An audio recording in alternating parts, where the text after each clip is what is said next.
So that was a common word in my grandpa's house. Yep. Dadgummit. I believe that. Dadgummit indeed.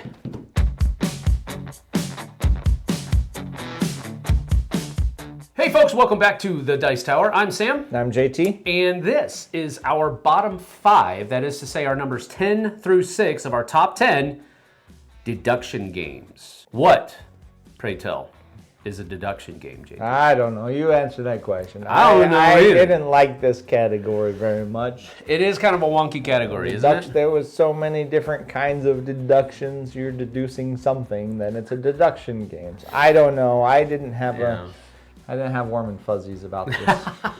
Warm fuzzies.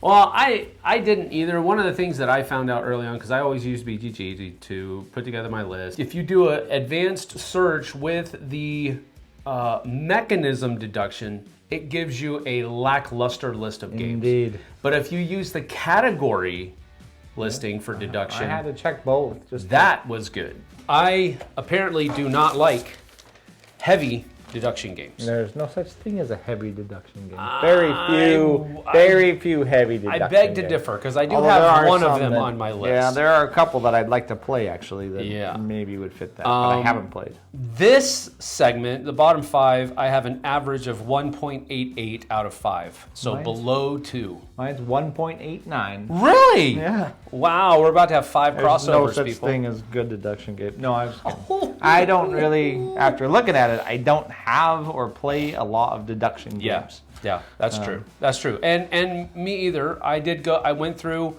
10 pages like I usually do, and I came up with 16 games. I came up with 11 good games. Wow. Well, my average over the entire list was basically a 2. It was 1.99. My highest was 1.98. 10 crossovers. Here we go. Yep. My highest is a 3.28, and I don't think it's going to be on your list because I don't think you've played it. No, my highest is a 3.01. Yeah. But yeah, it's an interesting thing. They had the Crew as a deduction game. But I didn't put the Crew on here. Yeah. But they had the Crew as a deduction game. So I think that's that valid. means every trick taker would be a deduction game. Yeah, true. Every You do single have one. to deduce. You have to use deductive logic in order to play the game. Yeah, exactly. Yeah, so understood. All right, well, let's go ahead and get to it. This is our numbers 10 through 6 of our top 10, our bottom 5 deduction games. Here we go. All right, my number 10 is the lightest game on my entire list, both the bottom and the top 5. And this is one that I actually do not like its predecessor at all because I don't like staring at words on a table. Okay. But staring at pictures on a table, at least I can enjoy the artwork. And this is Codenames Pictures.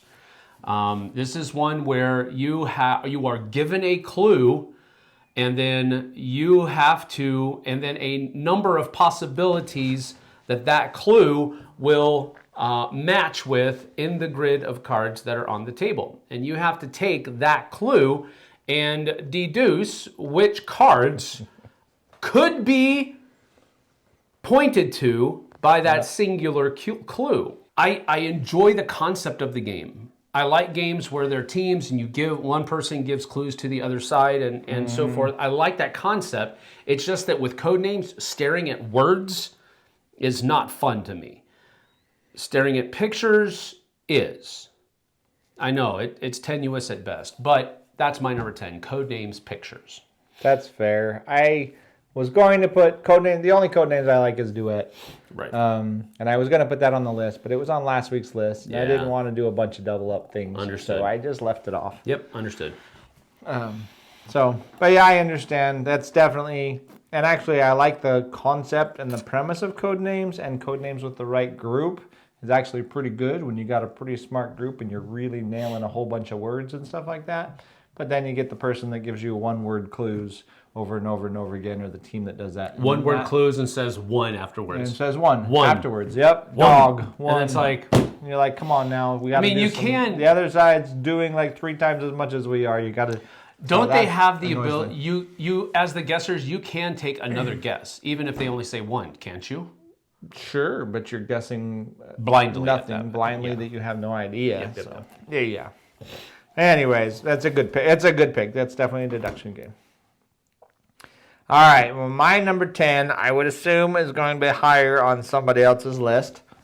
Maybe not somebody else in this room. Ooh. I'll just keep that out. No, I'm just kidding. Somebody else that I know. But it is a fairly light game where you get to use bullets for clues. And it's called Deception, Murder in Hong Kong. Deception? Yeah. I've never heard of this Yeah, game. never heard of this game. In this game, you have one person that's the clue giver. Everybody else gets 4 basically weapons and 4 clue cards. And whoever is the murderer picks 1 weapon and 1 clue card to be their, the ones that are the dastardly deeds, I guess, the ones that are part of the dastardly deed. And then as the clue giver, all you can do is you have these cards out in front and you can just place out these bullets on these cards that will give different clues. Like it was a bludgeoning damage, or it was done in the kitchen, or whatever else. And you're trying to give clues so that everybody else can pick who's the murderer and which 2 objects. And they're trying to deduce that. This is a very, very fun game, and I've played it a lot, and we've talked about it quite a bit.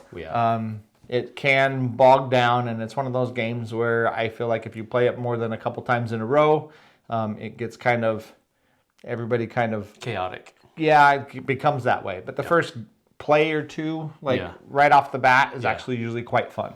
But I've found that the forensic scientist really needs to kind of not just give the clues, but also kind of control the flow of the game a little bit. Sure. Not like micromanaging it, but like, if he feels keeping it moving or in the she right... feels, that it's getting a little off track to kind of guide everybody back. Yep. But yeah, Deception, Murder in Hong Kong is a great game, and it's quite fun at making those deductions. So. Absolutely agree. Did it with an ice pick and a napkin in the study. Ice pick and a napkin. Let's go. I don't know about that. He MacGyvered that death. Anyways. All right. My number 9 is based on a movie IP. And this is also done by a company that's no longer in existence. The think tank has been disintegrated, and everybody that used to work for these guys has gone to different companies, which is kind of sad.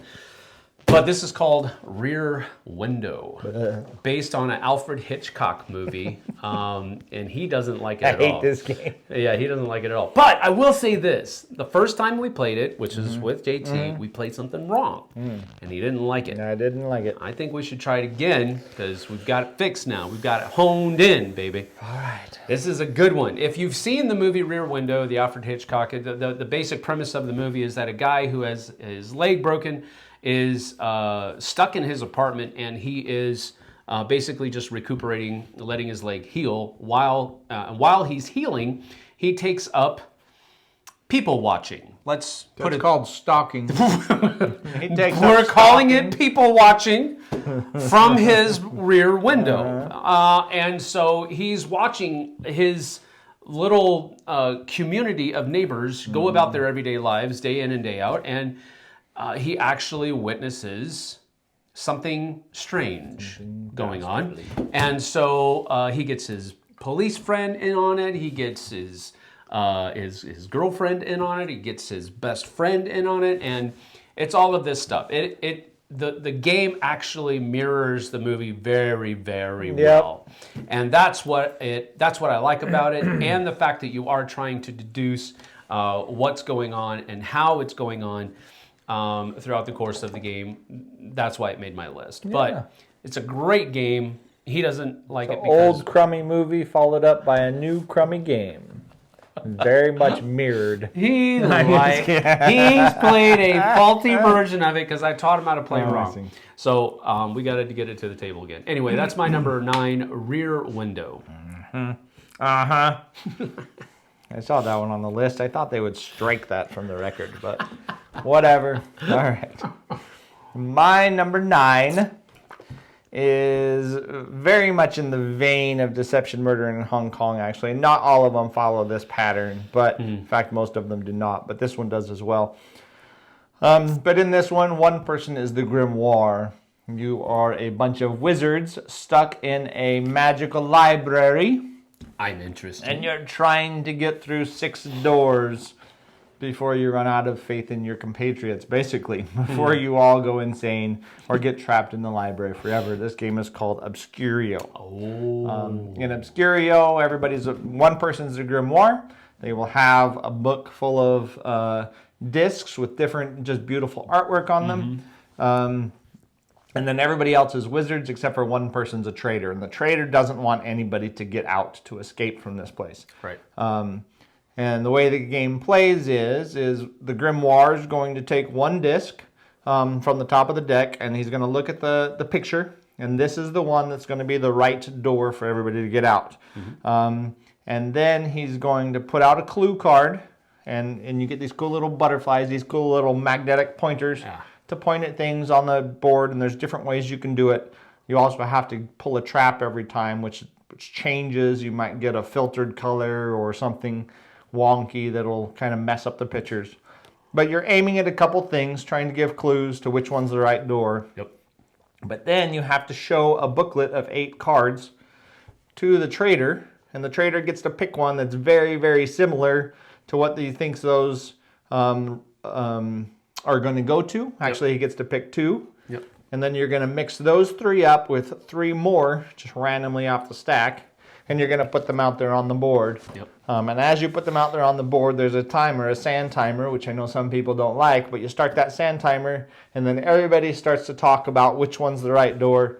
And you can spread out along multiple doors. Yep. Except for you lose kind of your, I don't remember what the word is, but you kind of lose your trust with everybody unless you're all going to the same door. But as long as one of you goes to the right door, you actually complete the door and move to the next chamber.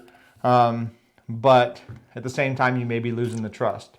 So really, the trader is trying to make you lose the trust or whatever it's called before you get through 6 doors. Yep. And it's quite fun. It's enjoyable. It's beautiful cards. It's kind of that Dixit style or whatever else like that. It's quite a fun game. Yeah. Totally agree with everything you said. It's a great game. Ton of table interaction. Yeah, it's a lot of table interaction, and it's one of those.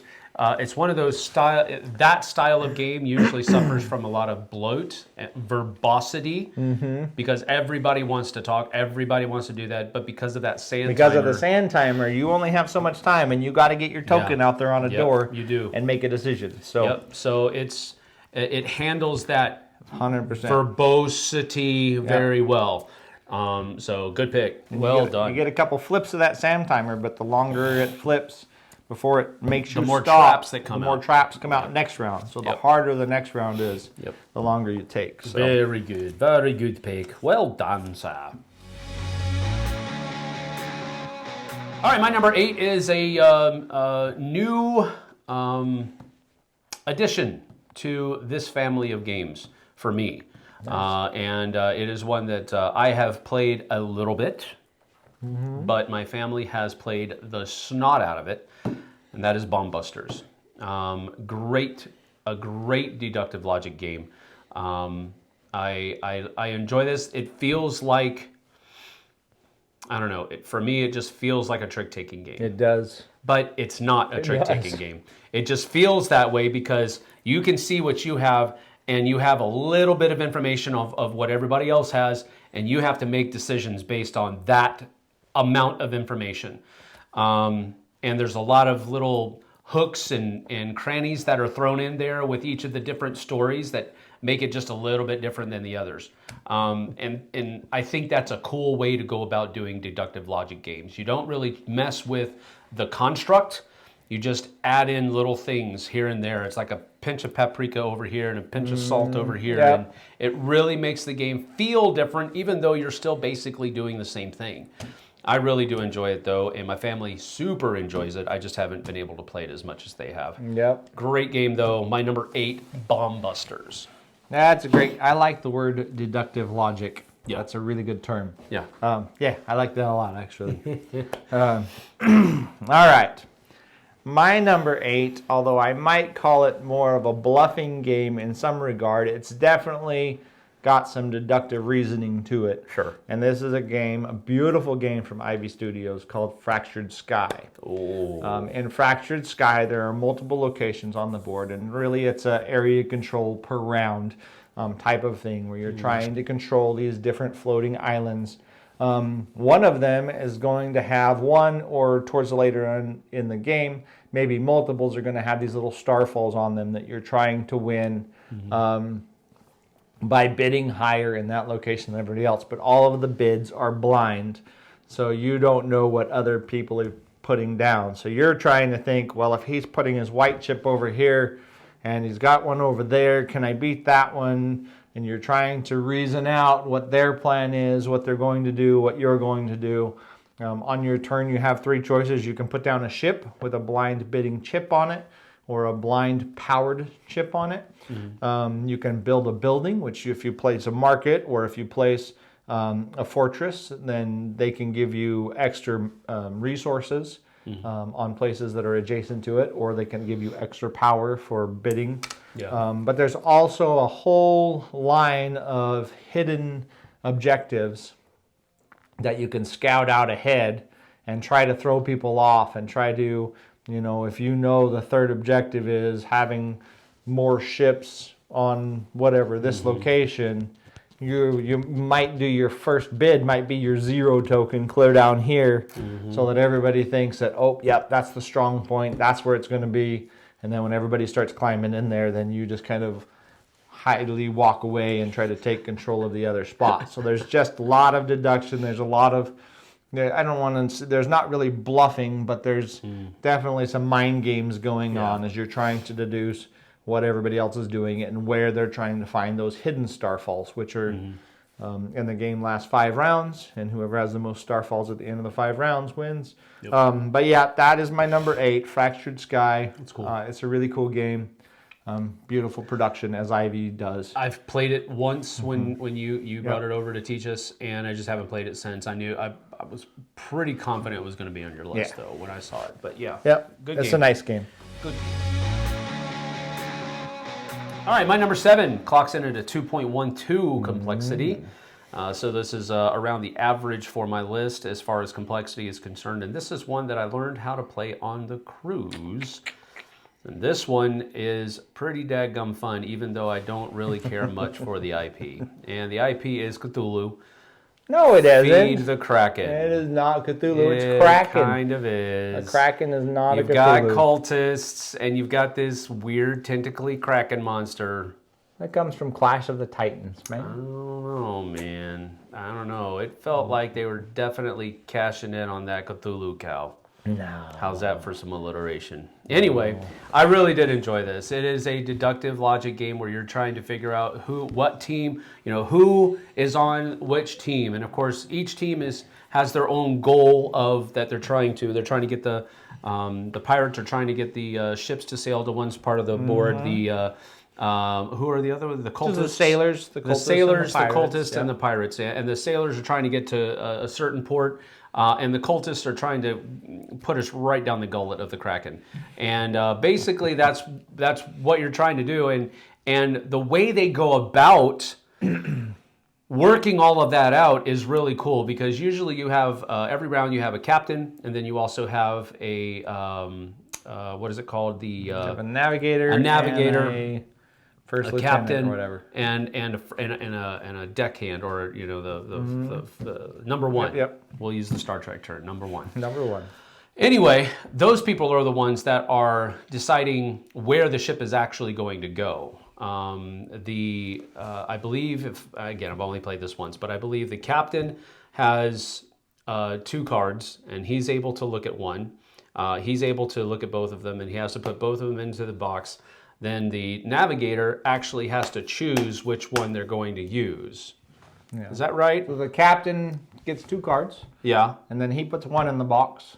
And then he gives it to the lieutenant. Then lieutenant does the Lieutenant same thing. gets 2 cards, and he puts one in the box, he or she. Yeah. And then they give that Yes, to the navigator, and the navigator gets to pick which one you're going to do, and gives it back to the captain to open it up and actually give the bad news. Yep.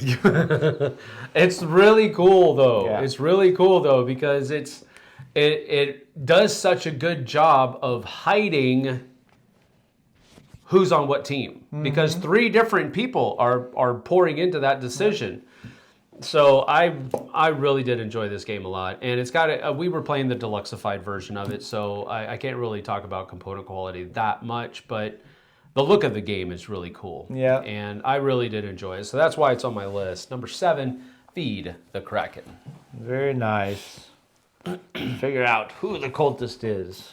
Come on, every pirate sailor story for the history of mankind has been afraid of the Kraken or the sea monster. And it's Anyways. Cthulhu. It's Cthulhu. It's just not a sea monster. This it's guy Cthulhu. sees Cthulhu in his dreams, I'm telling you. I don't. And if I did, there would be issues. All right.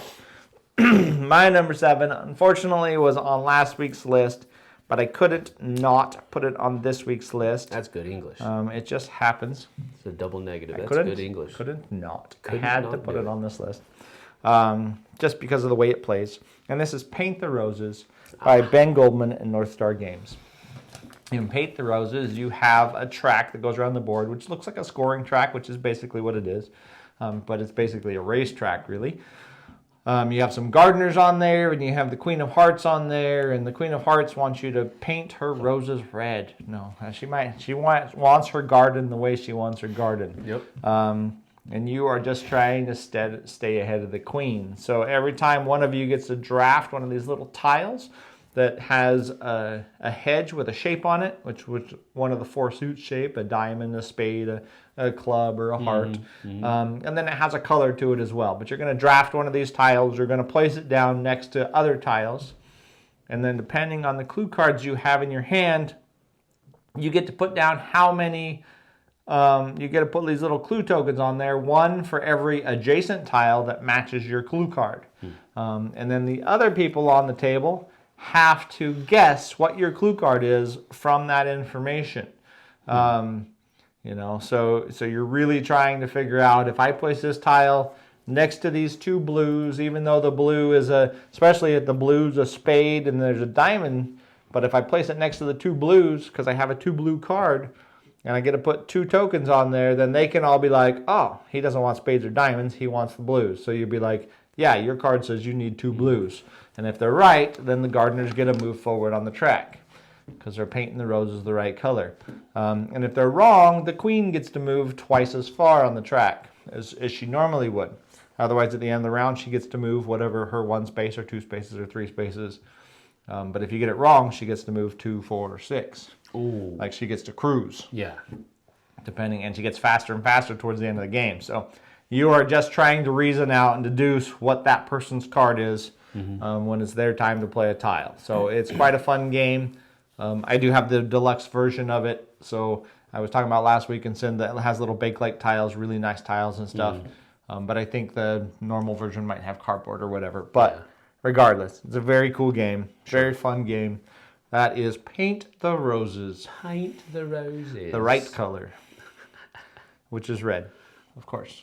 Red is the best color, by the way. The Queen is right. I don't know about that. Okay. The last one for this segment, for me at least. We'll have one more from this Yahoo. Yep. And this one is a hidden movement game. And it is a 1 versus all game where the all have to deduce where the 1 is going and try to stop him before he gets in, accomplishes his mission, and then gets back out. This one's called Spectre Ops. This one has a pretty cool expansion called Broken Covenant, which adds some pretty cool stuff to it. So if you see both of them together, go ahead and purchase both. I think it'll, the Broken Covenant adds a lot of new players, or rather characters, not players, but it adds more characters that you can choose from. And I believe it also adds a couple of different modes. I can't remember exactly. It's been a long time since I looked at just the expansion. But generally speaking, you have a board on the table, and the board has a bunch of different locations that are. The way they designed the board was really cool because it's just locations, and the letters and the numbers, because it's a grid, so you have I 1 through 12, I can't remember exactly how many, and then G 1 through 12, H 1 through 12, all that kind of stuff. But they are that specific kind where the numbers and the letters are a little glossy. So it runs the risk of all of those numbers and letters kind of running into the background of the board, which is actually pretty neat, but they don't. They pop out really good. So you never really have a trouble getting out there. But anyway, you have a team of hunters that are looking for this one person that is breaking in, and the one person has a little pad that they have to mark where they're going and how many turns it took to get there and all of that other kind of stuff. Give them a pen, not a pencil. What are you doing with your eraser? I didn't go that way. Yeah, use a pen, not a pencil. That's right. But the other hunters are basically, they've got a vehicle that they can use to all move around in, but often you find that the hunters really kind of have to spread out a little bit and triangulate and try to trap the one person, and that's where it really gets kind of fun because you can see down corridors and you can see down hallways and that type of stuff, and you can see the guy pop out and then he disappears again when he makes his next move. So you still have to kind of deduce where you think he's going and how he's getting there, and he can try to attack you guys as the hunters, and of course the hunters are attacking you guys as well, the infiltrator as well. It's a really fun deductive logic game because you have information that's changing because his position is changing the entire time, and you know where he has to come in and you know where he has to leave. So it's a really cool cat and mouse game, and I enjoy it a lot. That's Spectre Ops, my number 6. He pops out with a rocket launcher, takes out half your team, and runs the other way. No, that's not how it goes. Okay. It's fair. All right. Well, my number 6 happens to be one of Sam's favorite themes. This is a game called Don't Mess with Cthulhu. Because it's a very, very light game. That's good advice, actually. Stay away from Cthulhu games. Don't mess with Cthulhu. Don't mess with Cthulhu.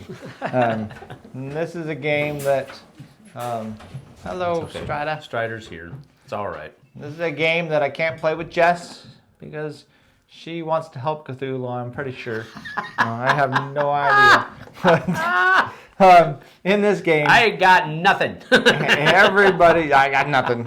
What do you mean you got nothing? I got nothing. I never got nothing. I never have anything. Whatever.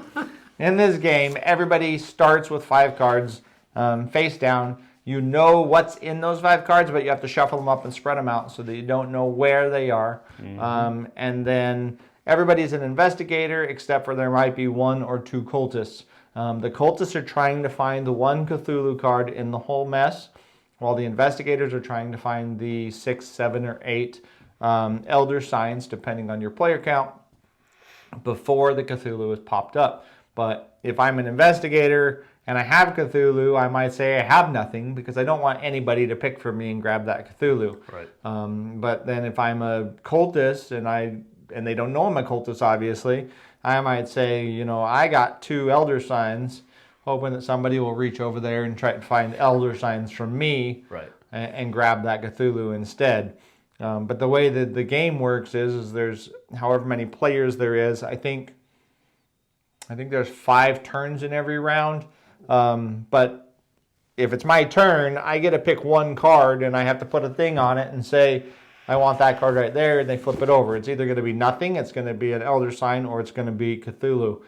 There are some advanced rules, some extra cards, some Necronomicons and things like that you can put in there to really mess things up. Yeah. But they get to flip that over, but then that person gets to pick next. So if I'm a cultist, and I think that person's a cultist, I might want to trade with them and try to get them to, at the same time, if I think that Sam's a cultist, I may never pick him or try to keep people away from picking him so that he doesn't get to try to find things. But It's just this really good cat and mouse game.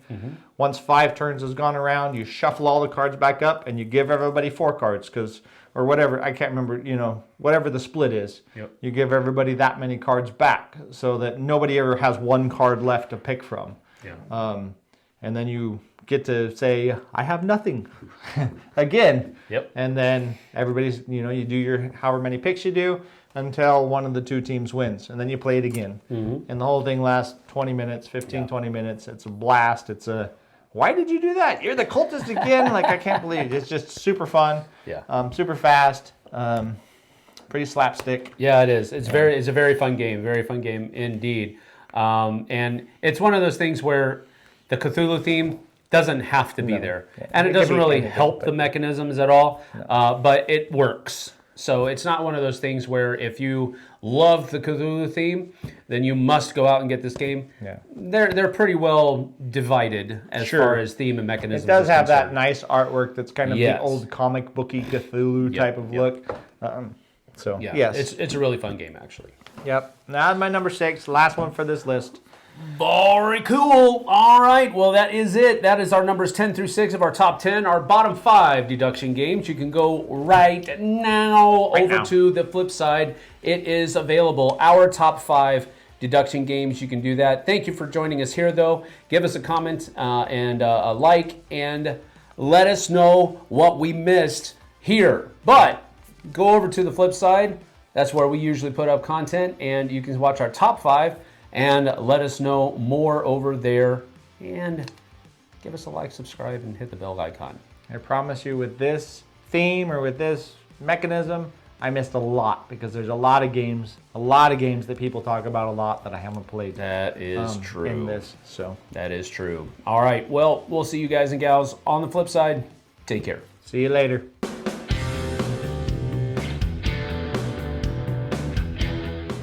Hey everybody, thanks for watching this video. If you like this review or whatever you just watched, wasn't it amazing? Check out our channel, Dice Tower. We have all kinds of things. We review games, we do top 10s, we play games live. It's all about board games, but especially the people who play them. Check out Dice Tower YouTube channel.